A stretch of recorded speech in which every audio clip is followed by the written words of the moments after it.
할렐루야. 4월 23일 목요일 큐티 영상 시작하겠습니다. 오늘 말씀 에스겔서 39장 1절에서 29절까지 말씀입니다. 조금 긴 그런 본문인데 전체적으로 이 곡과 마곡에 대한 멸망, 무덤에 대한 그런 기록이 나와 있습니다. 오늘 말씀은 우리의 그런 감정을 이렇게 짐작해 볼 때, 하나님의 그런 그 마음을 짐작해 볼 때 우리의 자녀를 한번 생각해 보면 좋겠습니다. 우리 자녀가 어디 가서 매를 맞으면 어떤 그런 마음이 드시겠습니까? 뭐 친구하고 싸워서 매를 맞았어요. 뭐 그럴 수 있죠. 근데 그런 게 아니고 그냥 어디 가다가 우리 자녀가 아무런 잘못이 없는데 몰매를 맞았어요. 기분이 어떻겠습니까?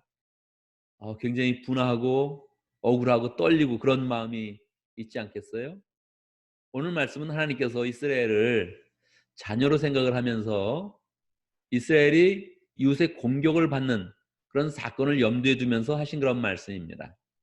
근데 이 공격의 시점이 일반적으로 자녀가 어디 나가서 친구하고 싸우는 것처럼 그렇게 싸우는 시점이 아니라 이스라엘이 하나님의 은혜를 받으면서 평강할 때 이제 좀 살만하다, 이제 하나님의 은혜가 나에게 충만히 있다 이렇게 생각하면서 평강이 있을 때 마지막으로 하나님의 백성을 공격을 하는 겁니다.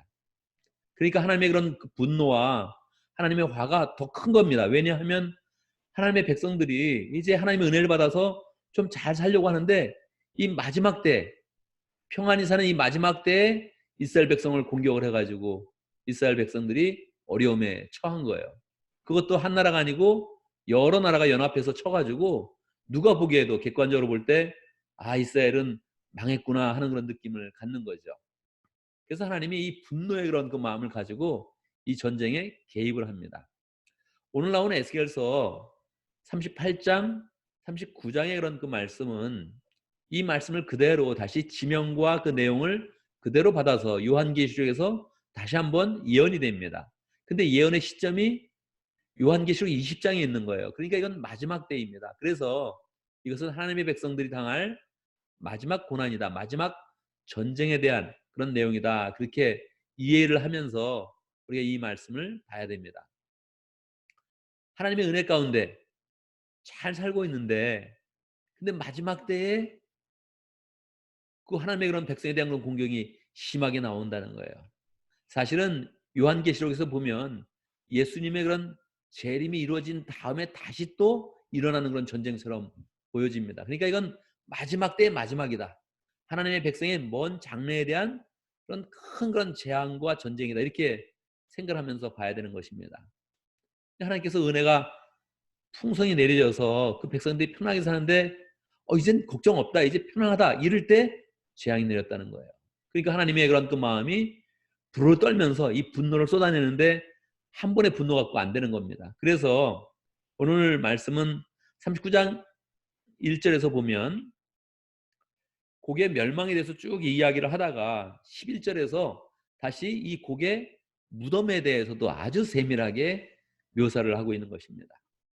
너 사람아 곡을 규탄하여 예언하여라. 이 곡은 영어로 하면 GOG입니다. 그냥 곡, 그렇게 발음이 되는 거죠. 곡을 규탄하여 예언하여라. 나 주 하나님이 말한다. 너 로스와 메섹과 두발의 왕 고가, 내가 너를 대적한다. 이 연합군인 거죠. 여러 지역인데 지금으로 치면 터키, 그 다음에 그 위에는 러시아, 전반적으로 이 동쪽과 북쪽을 향해, 이스라엘에서 동쪽과 북쪽을 향해 있는 그런 연합군을 형성하고 있는 것입니다. 근데 하나님께서 그들이 다 연합해서 하나님의 백성을 치게 만드신 다음에 그들을 심판한다, 그렇게 말씀하시는 것입니다. 2절, 내가 너를 돌려 세우고 이끌어내겠다. 너를 북쪽 끝에서 이끌어내서 이스라엘의 사냐를 침략하게 만들겠다. 그들이 하나님의 백성을 침략해서 나가는데 하나님께서 강권적으로 거기에 개입하셔서 그들을 심판하는 것입니다. 그래서 심판하는 그런 내용이 자세히 나오는 것이죠. 5절, 내가 말하였으니 너는 틀림없이 들판에서 쓰러져 죽을 것이다. 나 주 하나님의 말이다. 하나님의 백성을 공격하는 그런 사람들에 대해서 하나님은 분노를 가지고 그들을 막고 쓰러뜨리고 하나님께서 이스라엘 백성이 승리하게 하신다는 것이죠. 11절 보면 그날에는 내가 이스라엘 땅 사해 동쪽 아바림 골짜기에 고개 무덤을 만들어 주겠다 해서 그냥 그 무덤에 대해서도 굉장히 세밀하게 말씀해 주시는 것입니다. 어디에 그들이 묻히는지 어떤 상태로 묻히는지 하면서 하나님의 그런 분노가 이 하나님의 백성을 공격하는 그런 사람들에 대해서 강력하게 있다는 것을 아주 세밀하게 나타내는 것입니다. 그리고 오늘 본문의 21절부터는 이스라엘의 회복에 대해서 나오는 것입니다. 내가 이와 같이 여러 민족 가운데 내 영광을 드러낼 것이니 내가 어떻게 심판을 나타내는지 여러 민족이 직접 볼 것이다. 여러 민족이 동맹을 해서 하나님의 백성을 공격했으나 하나님이 개입하셔서 그들을 보호하시는 그런 가운데 그들이 다 이스라엘 족속이 하나님의 백성이며 하나님께서 이스라엘 백성의 그런 주가 되심을 다 나타나신다는 것이죠. 39장 22절 그때야 비로소 이스라엘 족속이 나 주가 그들의 하나님임을 그날로부터 영영 알게 될 것이다. 그래서 하나님께서 이스라엘은 회복에 대해서 풍성하게 말씀해 주는 것입니다. 오늘 말씀을 보면서 우리는 하나님의 백성에 대한 공격이 있다. 이것을 늘 우리의 그 마음 가운데 염두에 두어야 됩니다. 하나님의 백성에 대해서 영적인 공격이 있다. 실질적인 그런 공격이 있고 재앙이 있고 전쟁이 있다. 이것을 우리가 마음 가운데 늘 기억을 해야겠습니다. 특별히 곡과 마곡의 그런 전쟁은 무엇을 잘못해서가 아니라 하나님의 백성이 은혜 받고 살아가는데 거기에 대한 큰 공격이 있다. 이런 것입니다.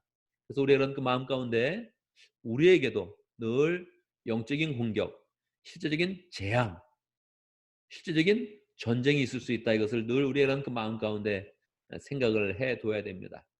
그런데 우리가 하나님 앞에서 실실한 그런 그 마음을 갖고 믿음을 지키는 그런 가운데 전쟁이 있었으면 하나님은 분노를 내면서 그 가운데 개입하셔서 우리를 지켜줄 것이다. 그것을 우리가 확실히 믿어야 하는 것이죠. 이 전쟁과 재앙이 사실은 인생의 마지막 부분까지 계속 있을 것이다. 이것을 생각해 두면 우리가 이렇게 마음으로 더 미리 영적인 그런 상태를 준비하는 그런 상태가 되어서 놀라지 않고 잘 대처할 수 있을 것 같습니다. 내가 잘못해서가 아니고 난 잘못하지 않았는데 이렇게 나에게 큰 그런 공격이 오고 있네. 이런 상황이 있을 때 이걸 그냥 받아들이라는 거예요. 왜요? 신실하신 하나님께서 그것을 그냥 보고만 있지 아니하시고 더 세밀하게 개입하셔서 더 강력하게 보호해 주시고 은혜를 베푸시고 우리를 공격했던 그런 모든 세력에 대해서 하나님께서 분노를 발하시면서 심판을 하신다는 것입니다. 하나님이 직접 공격해서 정리해 주신다는 것입니다. 그리고 하나님께서 어떻게 완전한 구원을 이루시는지 오늘 말씀에서도 세밀하게 나타나는 것입니다.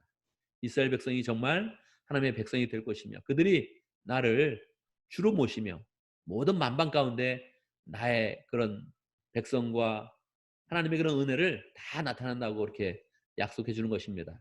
결국은 우리의 그런 인생은 하나님의 영광을 드러낼 것이며 우리가 하나님의 백성이며 하나님의 자녀인 것을 만방에 나타내시면서 하나님은 하나님 되심을 우리 속에서 증명하신다는 것입니다. 그래서 하나님의 백성에 대한 구원이 완전하게 이루어질 때 우리 가운데 이 모든 그런 그 말씀이 이루어지는구나 하면서 우리의 그런 그 마음 가운데 어떤 재앙과 전쟁과 공격에도 두려워하지 않고 하나님을 더 신실하게 믿고 하나님을 따르는 그런 그 마음을 가져야겠습니다. 오늘도 함께 기도하는 그런 시간을 갖습니다. 계속적으로 우리는 코로나 바이러스에 대한 그런 영향을 받고 있습니다. 자고 일어나면 계속적으로 10,000명이 감염됐고 또 1,000명 단위로 계속 죽고 있고 이런 일들이 계속 진행되고 있습니다. 그래도 아직 미국은 이거에 대한 대처를 아직 전혀 못하고 있습니다. 잘 감당할 수 있도록 겸손한 마음으로 감당할 수 있도록 이것은 예고편과 같은 것이지 이것은 마지막 재앙의 정점에 있는 것이 아닙니다. 우리의 인생에 이러한 일은 반복되거나 더 심한 일이 있을 것입니다. 그래서 우리는 더 신실한 마음으로 하나님을 굳게 믿고 믿음을 굳건히 해서 하나님이 우리를 보여주시고 세밀하게 인도하실 것을 신실하게 믿으면서 더 평강한 그런 가운데 거해야겠습니다.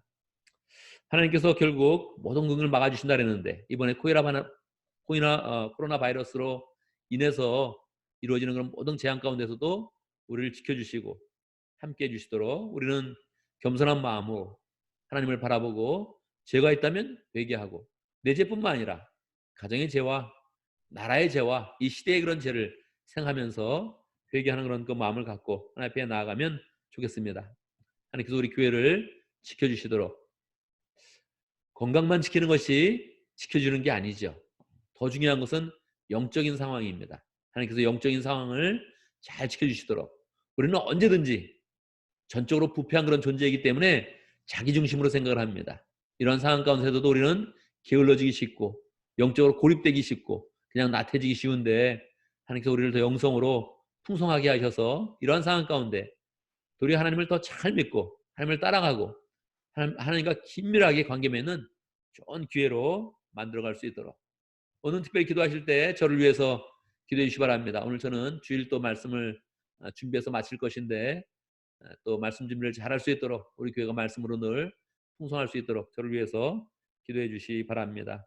또 우리는 또 화상으로 만나더라도 많은 사람과 자꾸 교통하고 소통하는 그런 가운데 다른 사람에게 은혜를 나누고 사랑을 나누는 그런 복된 하루 되기를 바랍니다.